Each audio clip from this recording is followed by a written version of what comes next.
जो विश्व गुरु बनने को निकल पड़ा है, अब समुद्र से अंतरिक्ष तक एक नया इतिहास रच रहा है।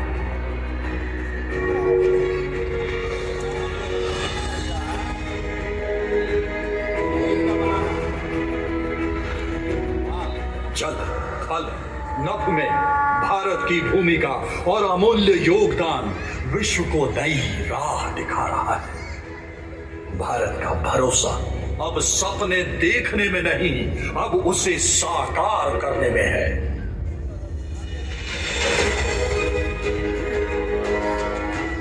भारत का बढ़ता कद, विश्व मंच पर प्रभावी शख्सियत, भारत के मस्तक पर सहस्त्रों सूरज की चमक और इस चमक के पीछे श्रम की अनेक बूंदें, संघर्ष की अनगिनत कहानियां और बीते सालों की कई उपलब्धियां, और उनमें से एक बड़ी उपलब्धि अब आपके समक्ष।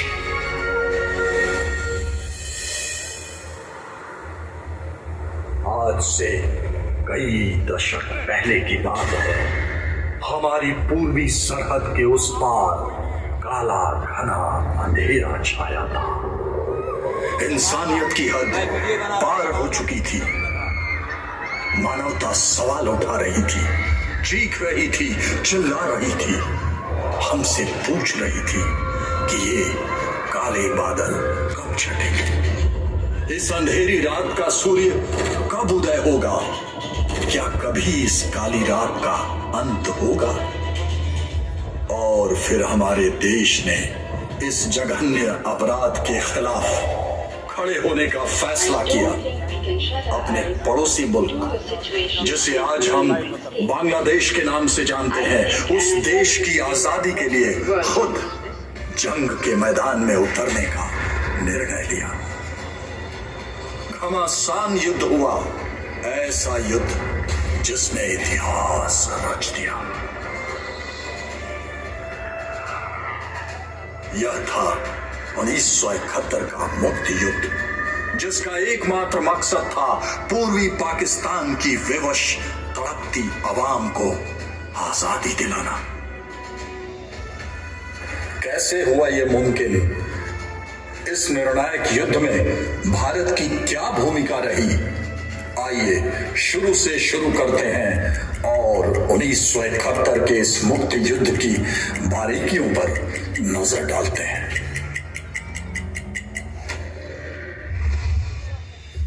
1947 में विभाजित हुए पाकिस्तान का नक्शा आज के पाकिस्तान से बिल्कुल अलग था। जन्म से ही पाकिस्तान दो हिस्सों में बटा था, पूर्वी और पश्चिमी, और दो हिस्सों के बीच था भारत का भूखंड। स्वतंत्रता पश्चात भारत उन्नति और लोकतंत्र के पथ पर अग्रसर होता रहा। वहीं उसके विपरीत पाकिस्तान नागरिकों पर दमन के रास्ते आगे बढ़ता गया। भाषा और धर्म पर आधारित विघटनकारी नीतियों का सहारा लेकर तानाशाही रवैया अपनाता रहा, जिससे पूर्वी पाकिस्तान में हिंसा और उपद्रव का माहौल बनता गया।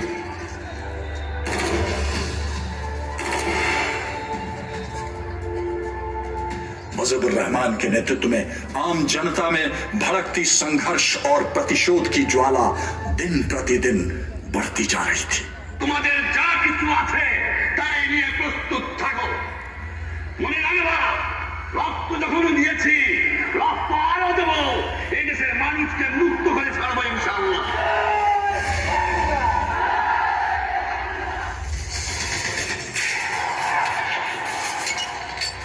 और उसके बाद जो हुआ वह आज भी हमारे दिल को दहला देता है। इस जघन्य सैन्य अभियान के दौरान 30 लाख निर्दोष नागरिकों का सरेआम कत्ल किया गया और 3 लाख से ज्यादा औरतों के साथ बलात्कार किया गया।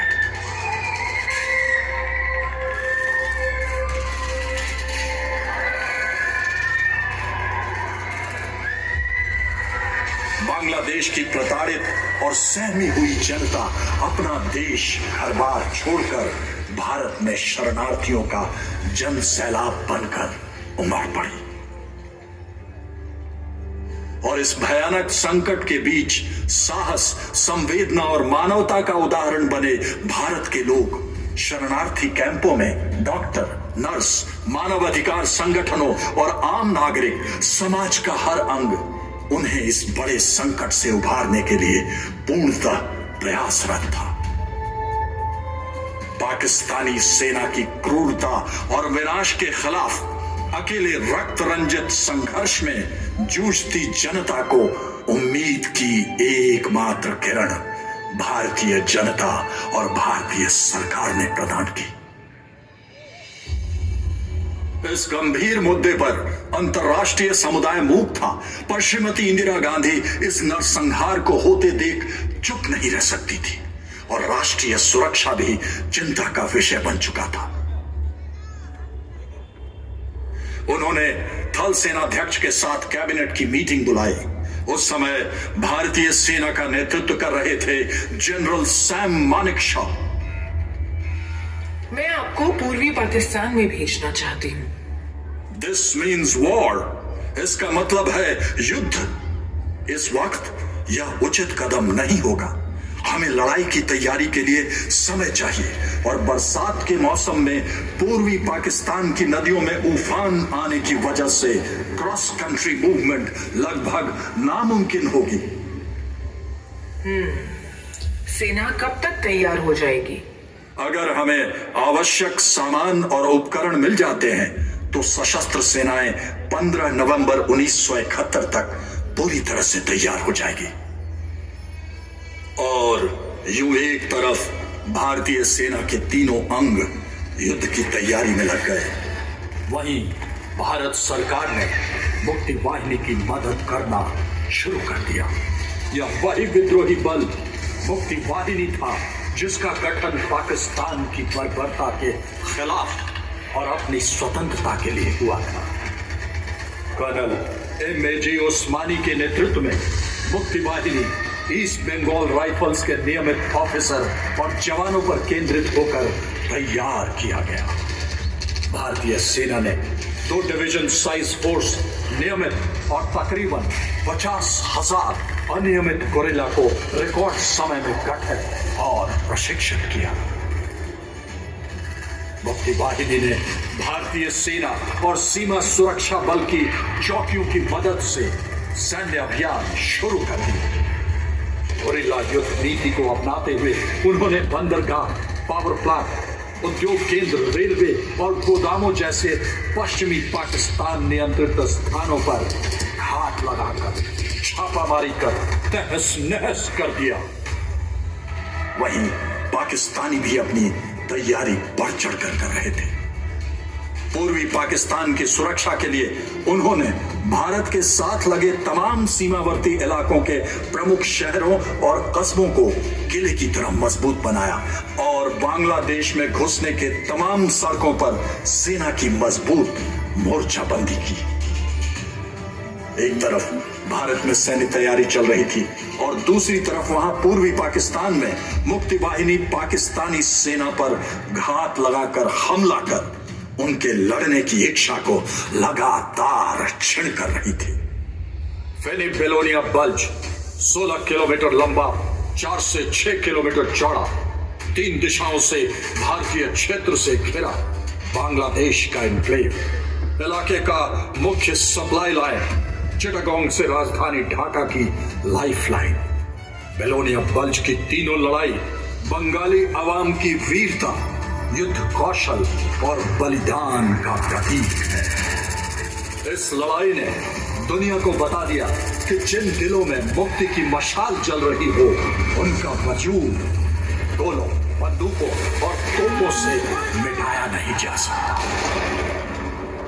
धैर्य खोते हुए याहिया खान ने पाकिस्तान में आपातकाल की घोषणा कर दी और 3 दिसंबर की रात को कई भारतीय ठिकानों पर हवाई हमले करने शुरू कर दिए और यूं हो गया युद्ध का आगाज। और भारत ने तुरंत जमीन, हवा और समुद्र के रास्ते पाकिस्तान पर जवाबी हमला किया।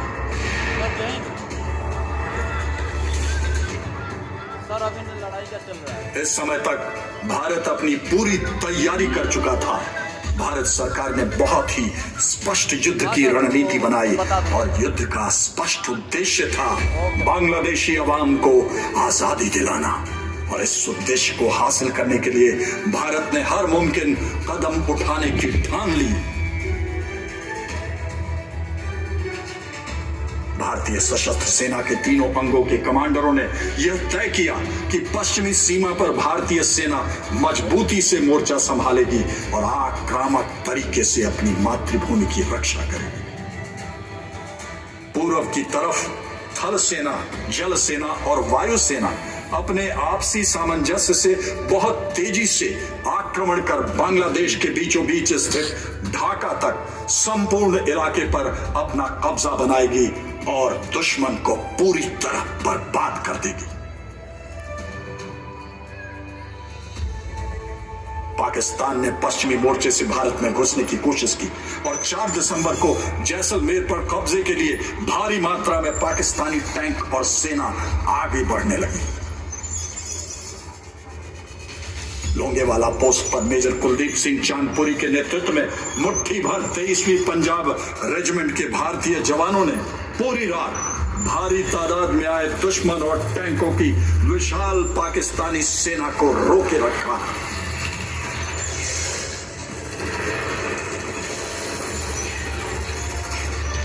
सूरज की पहली किरण के साथ ही भारतीय वायुसेना के विमानों ने लोंगेवाला के रेगिस्तान को पैटर्न टैंक के कब्रिस्तान में तब्दील कर दिया।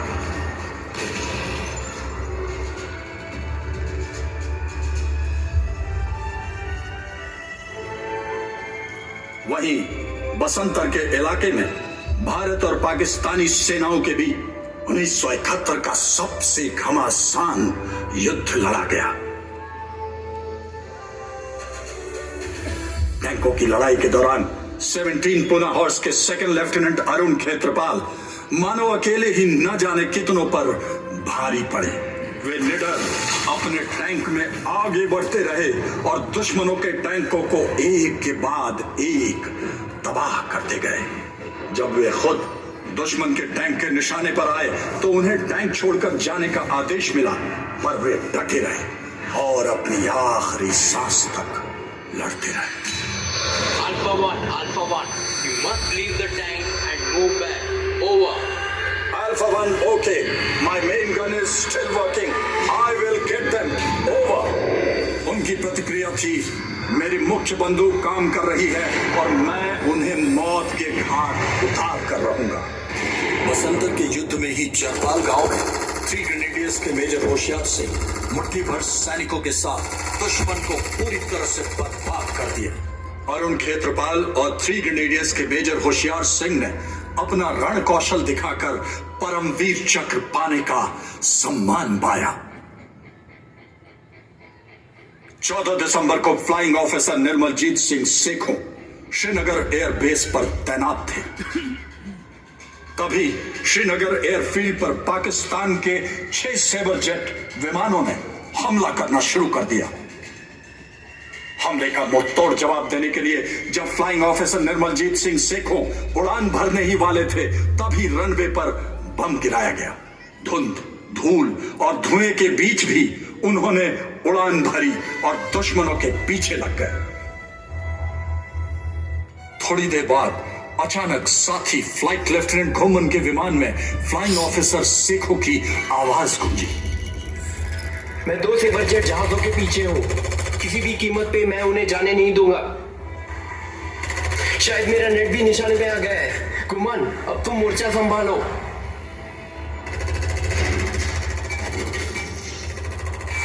इसी संदेश के साथ फ्लाइंग ऑफिसर निर्मलजीत सिंह सेखों वीर गति को प्राप्त हुए।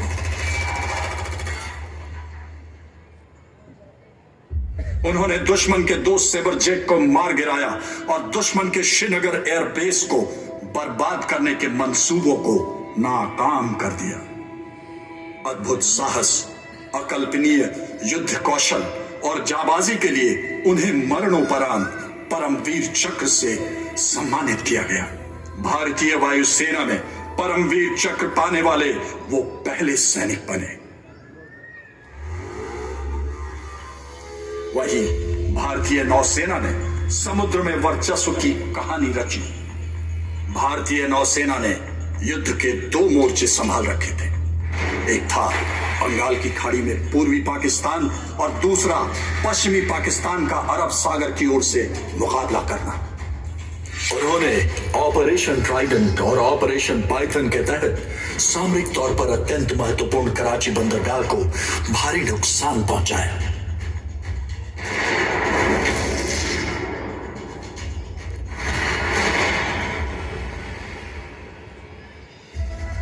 इन ऑपरेशंस के दौरान भारतीय नौसेना के जवानों ने अदम्य साहस का परिचय दिया।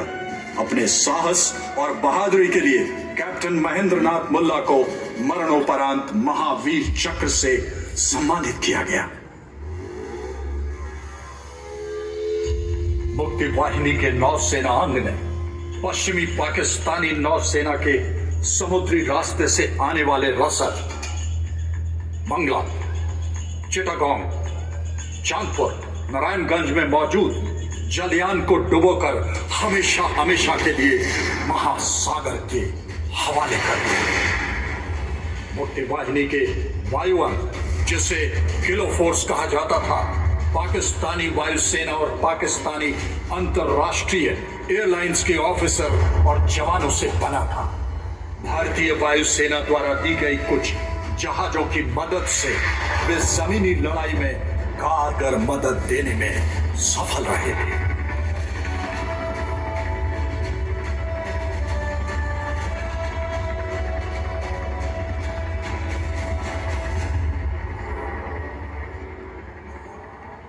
इधर पूर्वी मोर्चे पर भारतीय सेना 3 दिशाओं से ढाका पर आक्रमण करने के लिए आगे बढ़ रही थी।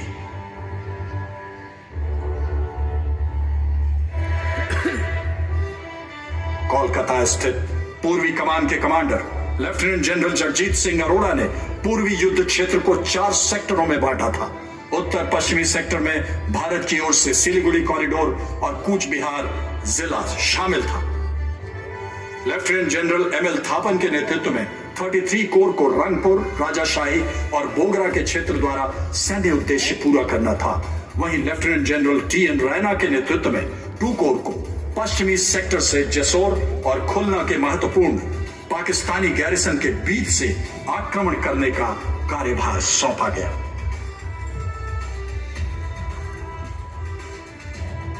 चिटागोंग पहाड़ियों से कॉक्स बाजार के तटीय क्षेत्रों, सिलहट और कोमिला के मैदानों तक के सबसे बड़े क्षेत्र को कवर करते हुए भारतीय सेना के आक्रमण के मुख्य प्रहार की जिम्मेदारी 4 कोर के commander lieutenant general Sagat Singh को दी गई।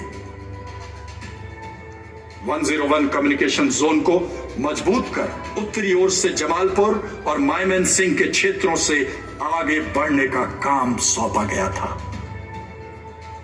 पूर्वी इलाके के युद्ध के दौरान एक और वीर गाथा लिखी गई, लांस नायक एल्बर्ट एक्का की वीर गाथा।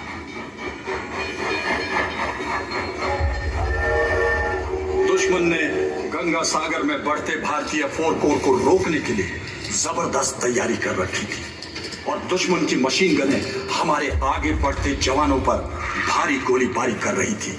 इसलिए हमारे बढ़ते हुए आक्रमण के लिए अखौरा के पास गंगा सागर के पाकिस्तानी गढ़ पर कब्जा करना अत्यंत जरूरी था। पर गंगा सागर रेलवे स्टेशन तक पहुंचना मौत को गले लगाना जैसा था। पाकिस्तानी सेना वहां पूरी तैयारी के साथ तैनात थी, मगर 14 गार्ड्स के लांस नायक एल्बर्ट एक्का पहले से ही तय कर चुके थे कि वह मिशन पूरा करके ही रहेंगे।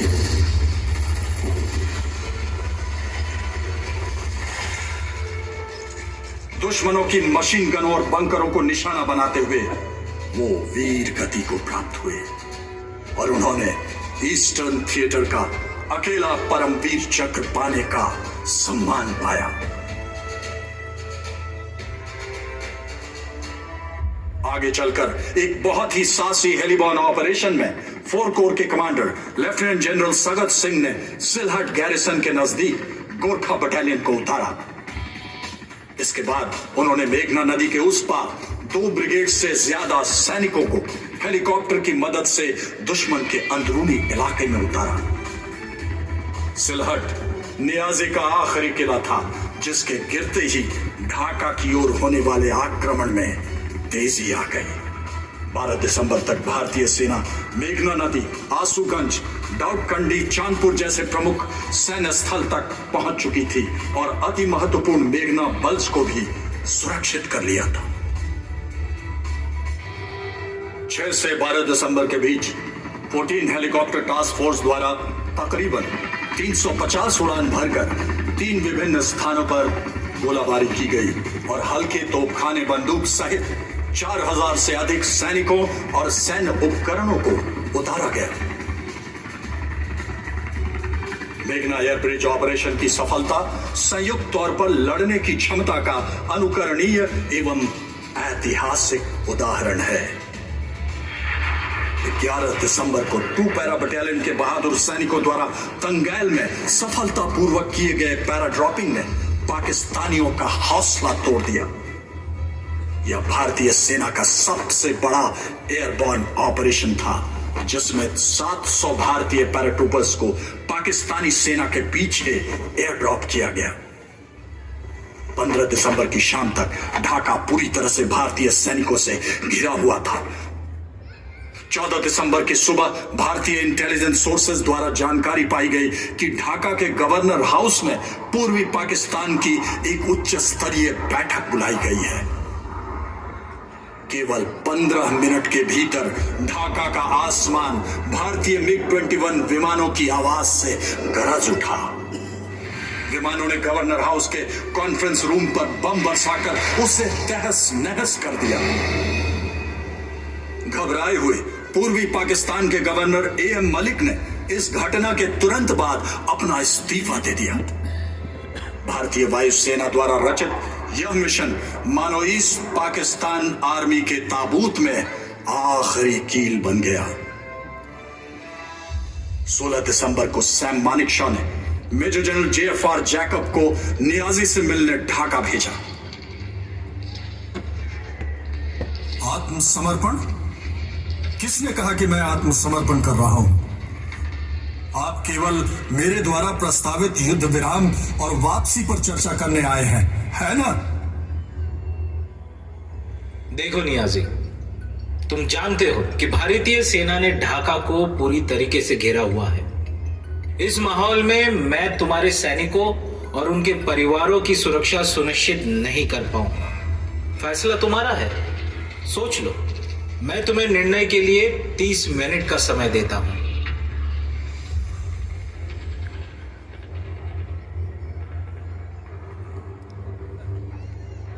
ये 30 मिनट नियाजी और जनरल जैकब दोनों के लिए ही इनकी जिंदगी के सबसे मुश्किल और सबसे महत्वपूर्ण 30 मिनट थे। क्या तुम्हें आत्मसमर्पण स्वीकार है? मैं तुम्हारी खामोशी को स्वीकृति समझता हूं। I take it as accepted. इस प्रकार एक युद्ध विराम को बड़ी आसानी से आत्मसमर्पण में बदल दिया गया। यह भारतीय सैनिकों की ओर से एक शानदार कदम था। शाम 4 बजे जनरल नियाजी ने ढाका के रमना रेस कोर्स मैदान में बांग्लादेश इंडिया एलाइड फोर्सेस के संयुक्त commander lieutenant general Jagjit Singh Arora के सामने दल बल के साथ आत्मसमर्पण कर दिया। 93,000 से अधिक पूरी तरह से सशस्त्र सैनिकों ने, जिनके पास 6 महीने लड़ने के लिए पर्याप्त गोला बारूद मौजूद था, बिना शर्त आत्मसमर्पण किया। यह दुनिया के इतिहास का सबसे बड़ा सरेंडर था। इस सरेंडर के पीछे थे भारतीय सशस्त्र सेनाओं और मुक्ति योद्धाओं के अनंत बलिदान और रक्त से चुकाई गई कीमतों की अनगिनत बहादुरी की मिसालें। 1971 की शानदार जीत से भारत ने दुनिया को दिखाया कि सिर्फ 13 दिनों में क्या हासिल किया जा सकता है। बिजली की गति से मुकम्मल किए गए सैन्य अभियान को आज पूरा विश्व लाइटनिंग कैंपेन के नाम से जानता है। यह युद्ध तीनों सेनाओं, भारतीय सरकार और आम जनता के तालमेल की एक शानदार मिसाल है, जहां मीडिया और पत्रकारों ने दुनिया के सामने पाकिस्तान के नापाक मंसूबों को बेनकाब करने में बहुत अहम भूमिका निभाई, वहीं भारतीय सेना ने मजबूत किले वाली पाकिस्तानी रणनीति को बेहतरीन मैनूवर वॉरफेयर स्ट्रैटेजी से परास्त किया। भारतीय वायुसेना ने मात्र 7 दिनों के भीतर पूर्वी पाकिस्तान के एयरफोर्स को शिकस्त देकर पूर्वी आसमान पर अपना परचम फहराया, जिसके चलते भारतीय थल सेना हेलीकॉप्टर में सवार होकर हर नदी और बाधाओं को तेजी से पार करती गई।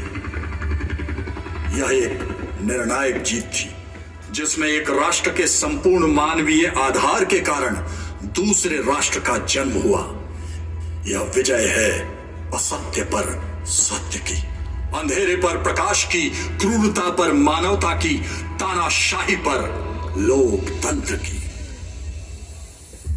इस आजादी के 50 वर्षों का उत्सव पूरे भारतवर्ष और बांग्लादेश में स्वर्णिम विजय वर्ष के रूप में वर्ष 2021 में मनाया गया, जिसकी विजयशाली शुरुआत प्रधानमंत्री श्री नरेंद्र मोदी ने 16 दिसंबर 2020 को राष्ट्रीय युद्ध स्मारक की शाश्वत लौ से स्वर्णिम विजय मशाल जलाकर की। युद्ध के परमवीर चक्र और महावीर चक्र विजेताओं के गांवों सहित देश के विभिन्न हिस्सों में चारों प्रमुख दिशाओं में इस मशाल को ले जाया गया। गांवों और उन क्षेत्रों से पावन मिट्टी जहां 1971 में युद्ध लड़े गए थे, राष्ट्रीय युद्ध स्मारक में लाई गई। यह विजय मशाल, यह लौ, यह ज्योति श्रद्धांजलि देती है उन वीरों को जिनके बलिदान से एक नए सूर्य का उदय हुआ।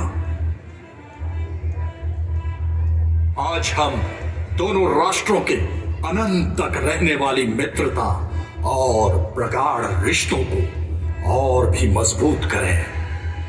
वे रिश्ते जो 1971 की निर्णायक जीत की बुनियाद है। इसी रिश्ते की मजबूती के साथ हम साथ साथ भविष्य की चुनौतियों का मिलकर सामना करने और प्रगति पथ पर साथ साथ आगे बढ़ने का निश्चय करते रहे। शत शत नमन है मुक्ति वाहिनी और भारतीय सशस्त्र सेना के उन बहादुरों को, जिन्होंने सिर्फ 13 दिनों में केवल इतिहास नहीं रचा बल्कि भूगोल बदल डाला।